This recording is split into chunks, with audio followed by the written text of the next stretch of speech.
Hello and most welcome to 766. It's a very lovely sunny day here in Lindome. I'm very close to the river. It's measly 50 meters from, and probably go for a nice walk afterwards. What is the matter with things? The most interesting book by Ian McGilchrist that was published last year in November. I'm starting to get into it and it's just incredible. He handles all subjects and he also manages not to repeat himself, which maybe came as a big surprise to many people, because it's very hard to reinvent oneself. And I think Ian McGilchrist actually managed. It is definitely a new book, and that is something completely rare. And I wouldn't hold it against him if it was the same book with some more material, maybe some different strands of knowledge, some added things, deviations. That would have been fine for me, because first book, The Master and His Emissary, is just so fantastic, and the area is untrodden. Nobody has trodden on that area before. By the way, I'm just going to put in a question here. What is a bog trotter? Don't go into Google, that's cheating. But what is a bog trotter? I have friends who are actually bog trotters, but please do not go into the internet. Well, he takes up different strands, but he one could say, and that's a very broad generalization and it doesn't hold for the whole book, but some part of the book are taking the side of the objective part of the world, matter, things, objects, and so forth. And other parts of the book are maybe taking more strands of the subjective side. And then we have the most interesting, where you don't take sides. It's just what it is. Cannot be defined as being neither object or subjective. And that might be the most interesting, but I think that's way too complicated, or hard rather. It's complicated, it's rather hard. Today we'll start with space, and he writes incredibly good, interesting and intriguing about this most boring subject, I'd say. Well, space, he himself starts, is rather a boring thing. It's not very dynamic, not really causing things to happen. It's rather something of a potentiality, somewhere, something out there where things can happen. And in a certain way, we could say, without a doubt, that space is only the prerequisite for anything to happen. We need space for an happening to come about. And what is it that does the happening? Well, it's time. So time seems to be more interesting somehow.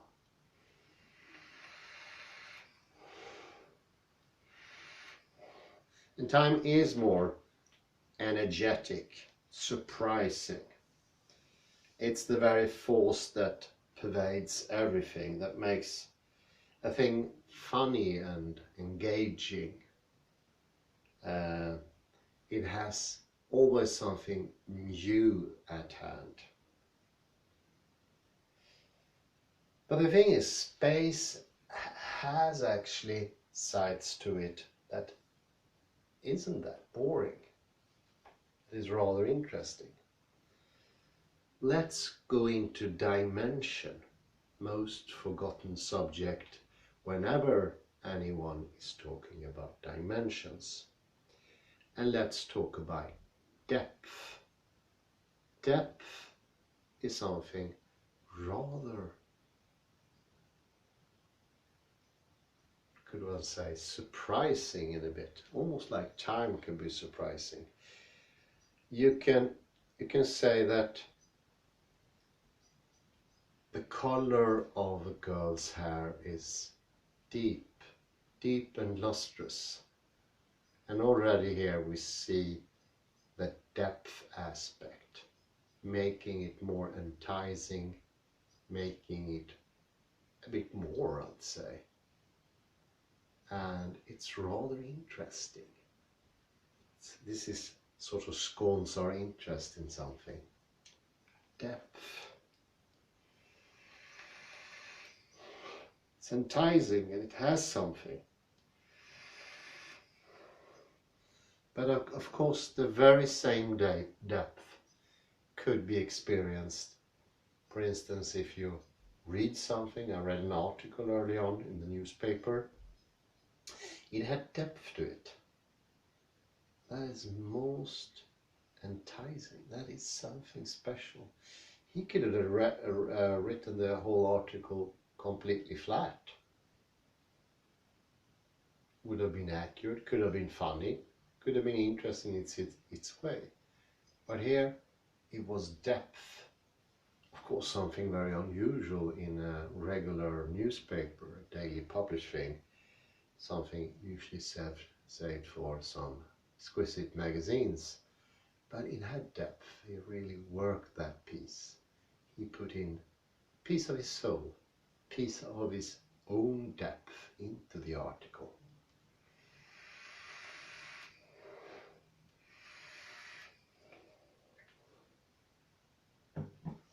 So depth is interesting.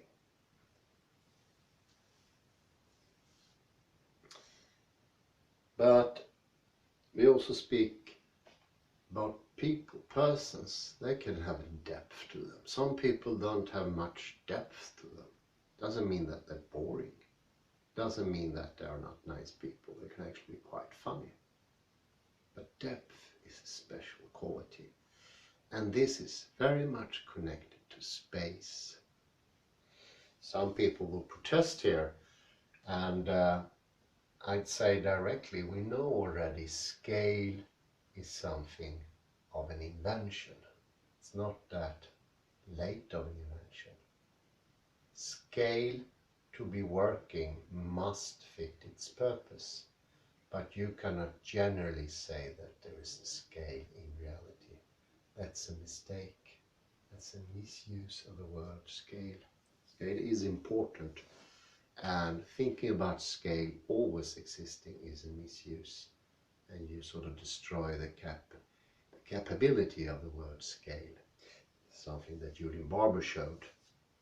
You need space, you also need scale. And this shows that person can have unexpected depths. That's also strength to it. Something that has depth is somehow stronger, more. And I also think about food, since I'm hungry. But think about a soup of some sort. You can add depth to the soup by adding, for instance, 5 spices they use in southern France. It's a bouquet garni, and it contains thyme, lavandula, rosemary and some other stuff. And that adds space, or depth to the food. Doesn't really add taste. It's very hard to detect, but it adds depth. And it's interesting, it's very hard to explain what this depth in the soup is. But once you notice this, you understand it's not the actual taste of these 5 spices that makes the depth, it's something other. And actually the thyme, for instance, could be lacking taste, could be an old time, as old time goes.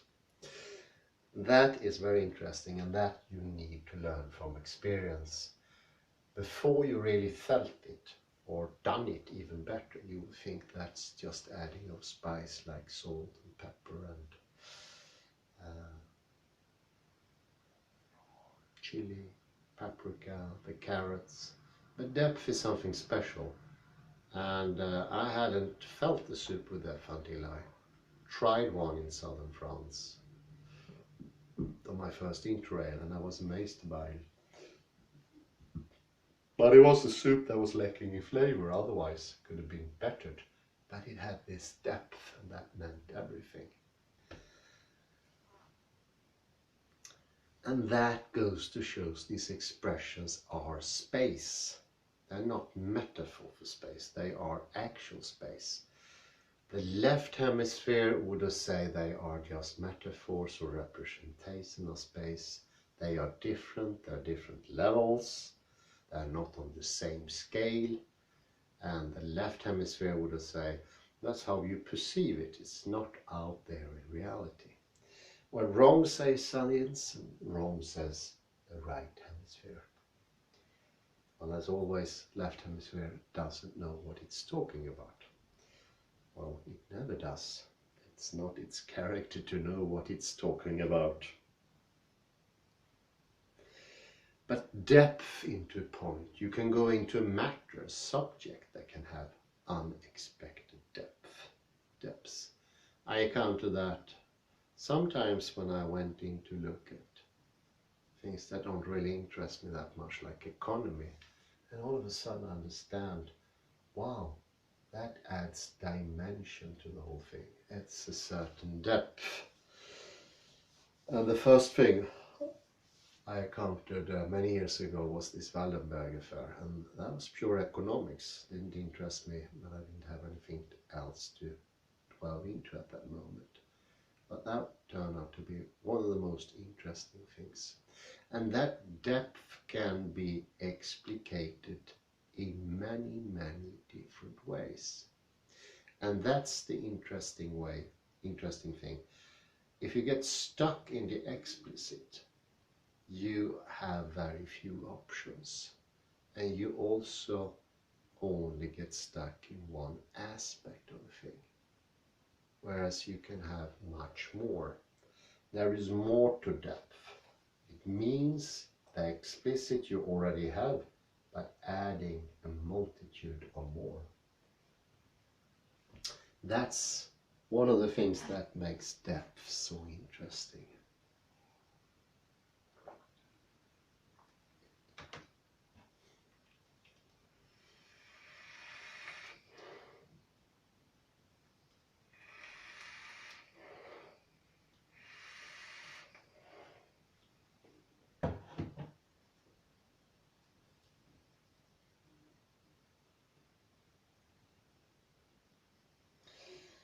But another thing, width is also interesting.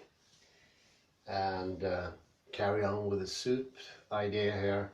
Soup can have a width to it, and that means that the orchestra of spices are broad. Doesn't mean that it has depth, but there is a lot of difference. Then you can say that the spices are intermingling side by side, doing their effort.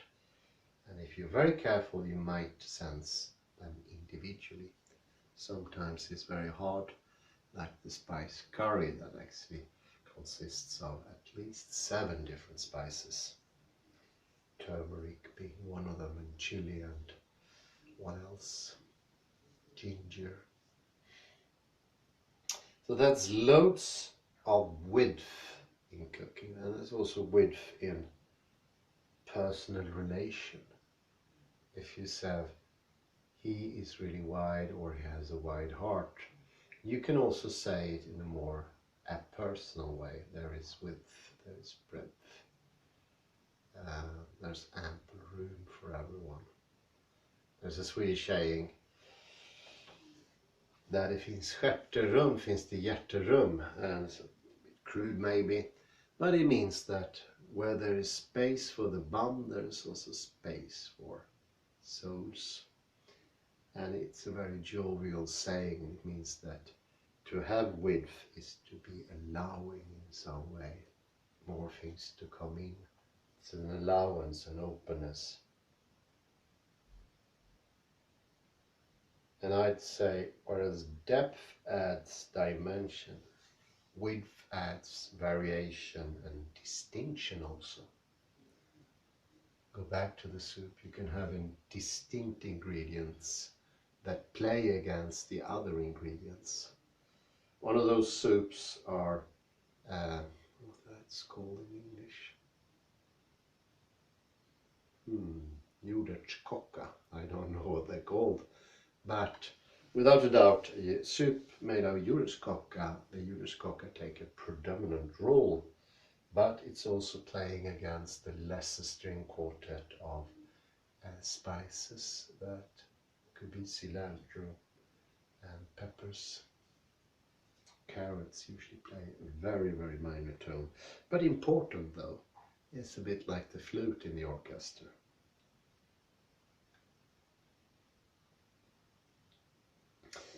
And we also talk about width in our perspective. It can be narrowed down sometimes, and it can also be widened. And that goes for more awareness. You can take in more. Why widening? You take in more. And then you close by because you want to zoom into something. And then you widen again.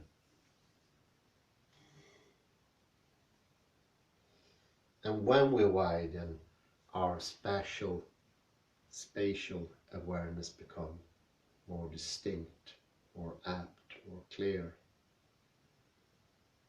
And we often get a synergetical effect that you yourself, your awareness is broadening, but also the surrounding world is broadening.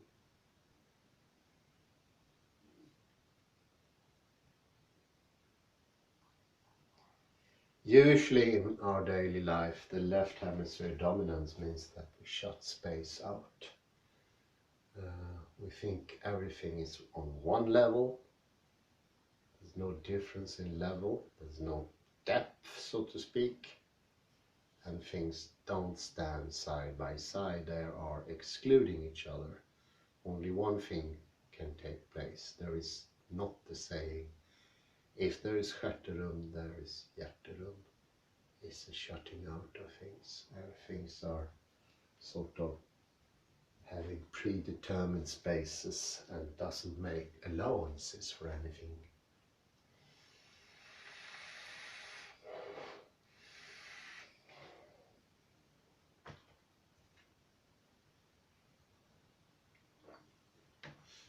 That's more when we get into the small details, we're shutting things off.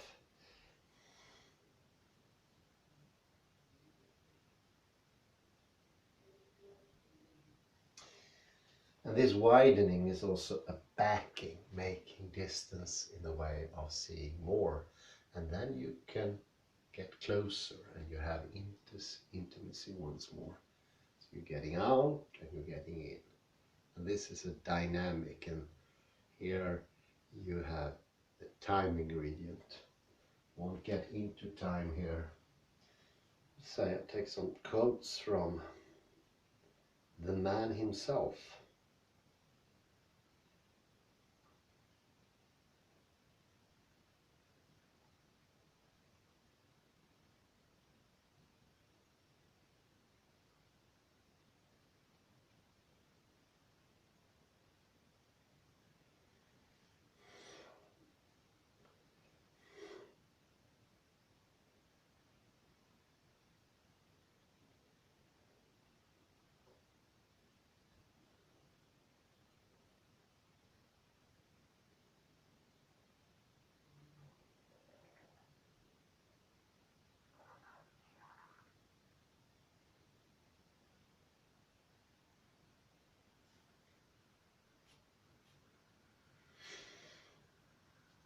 It was Isaiah Berlin that wrote that the notion of depth is something which philosophers seldom deal with. Nevertheless, it's a concept perfectly susceptible to treatment and indeed one of the most important categories we use. There is no doubt that, although I attempt to describe what depth profoundly consists in, as soon as I speak it, it comes quite clear that no matter how long I speak, a new chasm is open. No matter what I say, I always have to leave 3 dots at the end. I'm forced in my discussion, forced in description to use language which is in principle not only today, but forever inadequate for its purpose. And that's an interesting thing that he's pointing to. Our ability to express ourselves accurately depends on not trying to shut the thing into language. And this is one of those things. It's a bit of confounding the implicit and the explicit.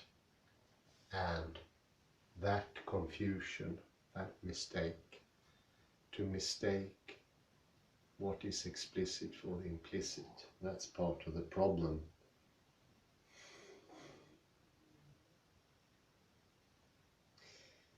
So attempts to clarify depth leads back to the abyss. Well, as discouraging as these words are for those who expect precise answers to deep questions, very good, they pose a challenge, for one of the most important categories we use is seldom touched on, and yet is perfectly susceptible to treatment, though after demonstrating that it is almost impossible to clarify, Berlin gives a few clues as how to set about treating it. So what is depth? So where do we turn to find it? What do we mean when we call a person, a perception, a philosophy, a work of art, or an experience deep? What is clear is that depth cannot easily be replaced by other more approaches. When we call something deep, we do not mean that it's just beautiful, important, special, complex, or difficult to understand. Though it may be any or all of those things, in fact the simultaneous sense of something that is charged with ultimate meaning, and yet, perhaps for that very reason, hard to put into words, gets close, as Berlin hints. The history of depth since ancient times reveals that the spatial and the spiritual sense of the term has always coexisted. As I will show, so that is not clear which is literal and which is metaphorical. Faced with important moments where conventional language breaks down, we turn to metaphor, and the metaphor of depth, par excellence, is the sea.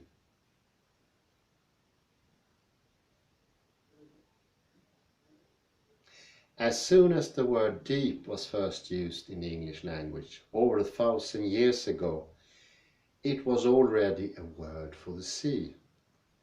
It itself, the deep, its counterparts too, bathos in Greek and profundus in Latin, were from the very start applied to the sea.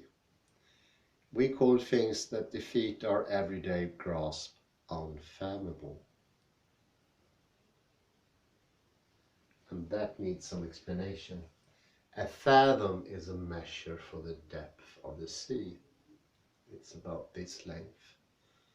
It's called famn in Swedish. And oddly enough, my street name Parm is actually a derivative of that. Parm also means this, but that's a more volumetric measure, whereas fam is that's a metric measure.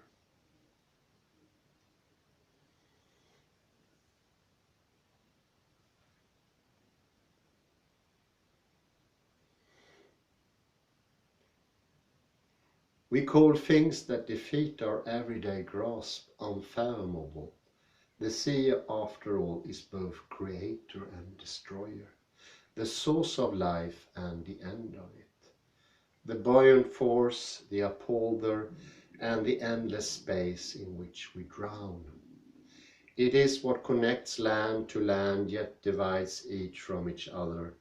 It changes, and yet in changing remains the same.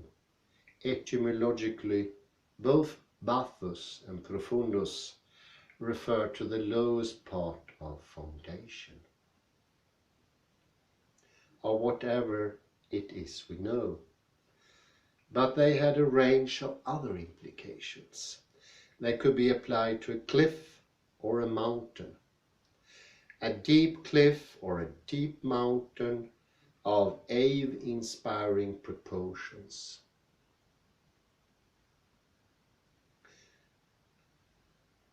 The words are importantly connected with the feeling of awe. In other words, the idea of depth was not yet limited in direction and could be measured up as well as down. And in the third dimension, it also importantly referred to the sheer solidity of existence in lit space. Actually, the Latin solidus comes from the same Proto-Indo-European root as sol, as for example the Greek holos, whole, and the Latin salvus, healthy, and of course whole, healthy, hale, holy. They all have the same root. It implied three-dimensional thickness. Solid bodies are distinguished by their depth, by contrast with the representation, which lack it. In classical Greek, a body of soldiers could be described as so many ranks deep, impressing us the sense of standing over against a forceful presence. And then the terms bathus and profundus were used to describe something far, remote, almost lost to our knowledge, alerting us to other meanings of deep that we still recognize. Deep in the forest, deep in sleep, deep in learning, deep in age. Time also has this quality of depth that both invites our exploration and yet signals that we can never fully succeed. Shakespeare's dark backward and abysm of time, far distant times are mysterious, dark, a realm which stands in back of us somewhere, out of sight, and are unfathomably deep and abyssal. New chasms open. The word bathus was often used to imply fertility and richness, deep soil and its fruits, fields deep with grain, forests deep with trees, a woman deep and luxuriant hair. This is important because we speak of depth whenever we never imagine vacuity.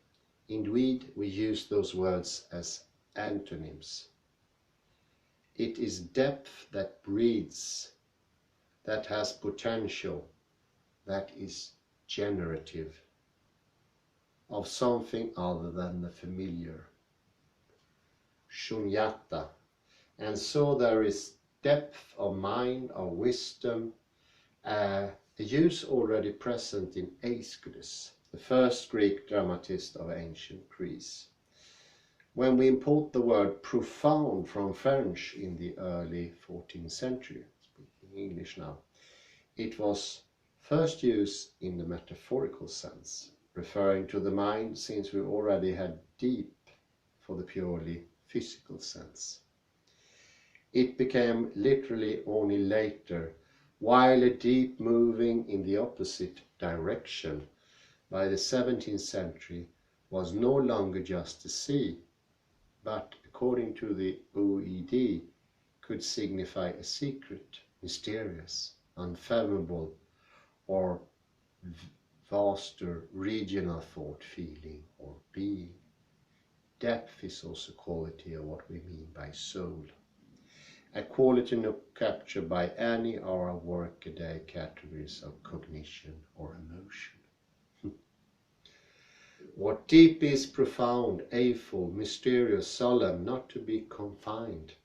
Such epithets conjure the vast realms of the unconscious mind that we conventionally think of lying below our superficial cognition. And in doing so, go deep.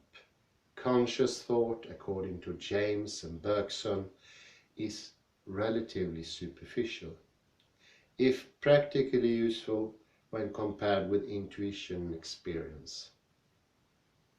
Thought deals solely with surfaces, writes James. So good.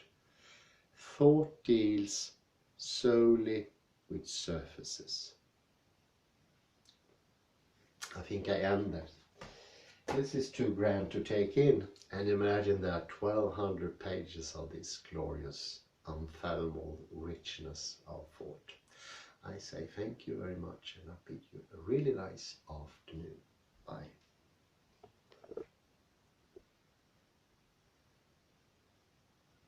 Sunshine.